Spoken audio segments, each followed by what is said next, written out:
আসসালামু আলাইকুম। সুধী দর্শক, একটি গল্প শোনাতে চাই। ঘটনা শোনাতে চাই। সাদাকা অকল্যাণের ৭০টি দরজা বন্ধ করে দেয়। আর অন্যের সঙ্গে সদাচরণ সেটাই সর্বশ্রেষ্ঠ সাদাকা। একদিন সন্ধ্যায় নতুন বিয়ে করা স্ত্রীর পাশে বসে ড্রয়িং রুমের সোফায় টিভি দেখছিলাম। আর আমাদের সোফার পাশেই মেঝেতে বসে টিভি দেখছিল ১০-১১ বছরের একটি মেয়ে। ওর নাম শেফালি। দরিদ্র ঘরের মেয়ে, বাবা নেই, মা আছে। গ্রামের সূত্রে ওদের চিনি। ওর মা নিজে এসে আমার মাকে অনুরোধ করেছিলেন মেয়েটাকে যেন আমরা রেখে দেই। সেই থেকে শেফালি আমাদের বাড়িতেই থাকে ২ বছর ধরে। ও সবসময় মেঝেতেই বসে টিভি দেখছে, কেউ কোনোদিন কিছু বলেনি। হঠাৎ আমার স্ত্রী মেয়েটার দিকে তাকিয়ে বলল, তুমি নিচে কেন বসেছ? সোফায় বসো। মেয়েটা থমকে গেল।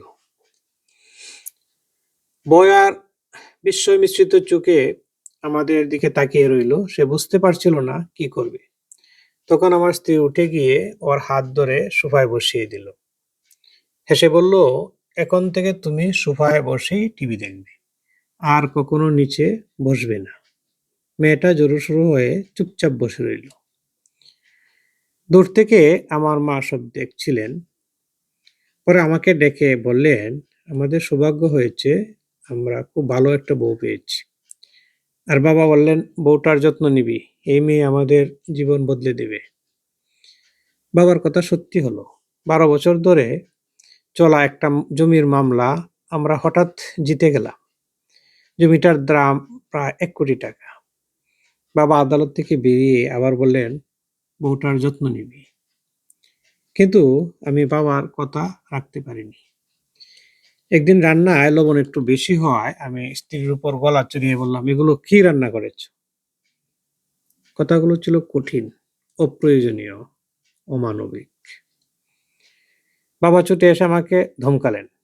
মা বললেন, ভদ্রভাবে কথা বলবি। আমি রাগ করে বেরিয়ে গেলাম।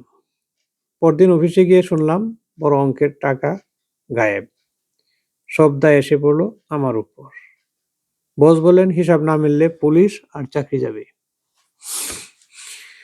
সেদিন আরো জানলাম জমির মামলাটা আবার আপিল হয়েছে। সবকিছু একসাথে ভেঙে পড়ল। সন্ধ্যায় বাড়ি ফিরে প্রথম কাজটাই করলাম স্ত্রীর কাছে ক্ষমা চাওয়া। বললাম, জীবনে আর কখনো তোমার সাথে বাজে আচরণ করব না। স্ত্রী কিছুক্ষণ চুপ করে থেকে বলল, আমি শেফালিকে স্কুলে ভর্তি করাতে চাই, আমি নিজে ওকে পড়াবো। আমি চমকে গেলাম। বললাম, তাহলে ঘরের কাজ করবে কে? ও শান্তভাবে বলল, ওর মাকে এখানে নিয়ে আসো, মা মেয়ে একসাথে থাকো। আমি রাজি হলাম। তারপর যা ঘটলো আজও বিশ্বাস হয় না। অফিসের হারানো টাকাগুলো একটা ড্রয়ারেই পাওয়া গেল। আর সেই প্রভাবশালী লোকটি হঠাৎ মামলা তুলে নিল। তার একমাত্র ছেলের ক্যান্সার ধরা পড়েছিল।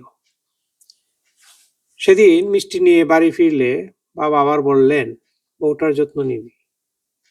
আমি জিজ্ঞেস করলাম, আপনি বারবার এটা কেন বলেন? বাবা বললেন, একটা মেয়ে যখন বাবা মায়ের ঘর ছেড়ে অচেনা ঘরে আসে, আল্লাহ তাকে সৌভাগ্য দিয়ে পাঠান। যারা সেই সৌভাগ্যের যত্ন নেয় তাদের জীবন আলোয় ভরে যায়।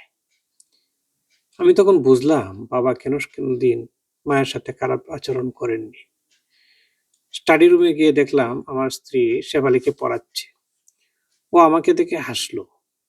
সেই মুহূর্তে বুঝলাম চাকরি, টাকা, জমি নয়, স্ত্রীর একটুখানি হাসি সবচেয়ে বড় সৌভাগ্য।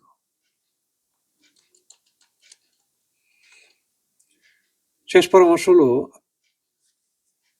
এই যে ভালো ব্যবহারের সাদাকা, এটা আমাদের অনুসরণ করা উচিত সব ক্ষেত্রে, সবসময়।